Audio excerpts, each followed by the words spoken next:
আসসালামু আলাইকুম, কেমন আছেন সবাই? আশা করি সবাই ভালো আছেন।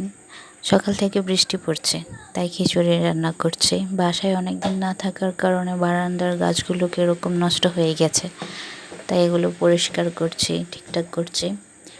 এর মধ্যে মেয়ে এসে বলল একটু বাইরে যাবে, তাই তাকে নিয়ে যাচ্ছি।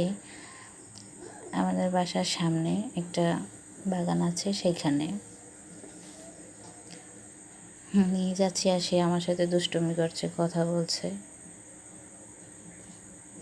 বাগানে ঘুরছে।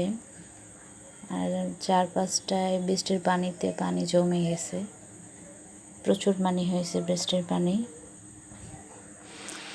পানি, জোয়ার বাটার পানি দুটো মিলে অনেক পানি হয়েছে। আমি আমার মেয়েকে বললাম যে চলো এখন বাসায় চলো, কিন্তু সে তো এখন বাসায় যাবেই না, বরঞ্চ সে আমাকে অনেক প্রশ্ন করছে। মাশাআল্লাহ, আমার মেয়েটা অনেক কথা বলে, অনেক প্রশ্ন করে, সারাদিন এটা ওটা জিজ্ঞেস করতেই থাকে। তার প্রশ্ন এটা কি ওটা কি সারাক্ষণ বলতেই থাকে। আমি তার প্রশ্নের উত্তর দিতে দিতে ক্লান্ত হয়ে যাই। আবার জিজ্ঞেস করছে এটা কি, বললাম যে লিচু, বলে না, সে যেটা বলবে সেটাই। বললাম যে চলো এখন বাসায় চলো, আমি রান্না করছি।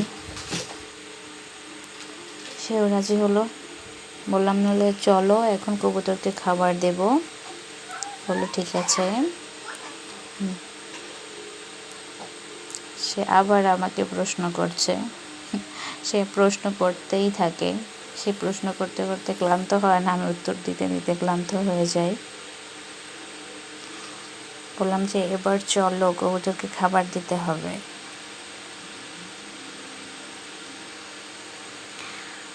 যাচ্ছি, কবুতরকে খাবার দেব এখন। বৃষ্টিতে বাড়িঘর কিরকম কাদা কাদা হয়ে আছে। বৃষ্টি হলে কার কার বাসায় খিচুড়ি রান্নার আবদার করা হয়? আমার বাসায় তো বৃষ্টি হলেই খিচুড়ি রান্নার কথা বলা হয়। খিচুড়ি আমাদের সবারই খুব পছন্দ। কবুতরকে খাবার দেওয়ার জন্য আমার মেয়েই ডাকছে। কবুতরকে খাবার দেওয়া হয়ে গেছে।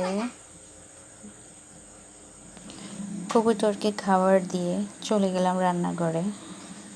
আমারও প্রায় রান্না হয়ে গেছে, খিচুড়ি রান্না করা শেষ। সবাই ভালো থাকবেন, সুস্থ থাকবেন, আমাদের জন্য দোয়া করবেন, আর আমাদের চ্যানেলটা সাবস্ক্রাইব করে দেবেন। আল্লাহ হাফেজ।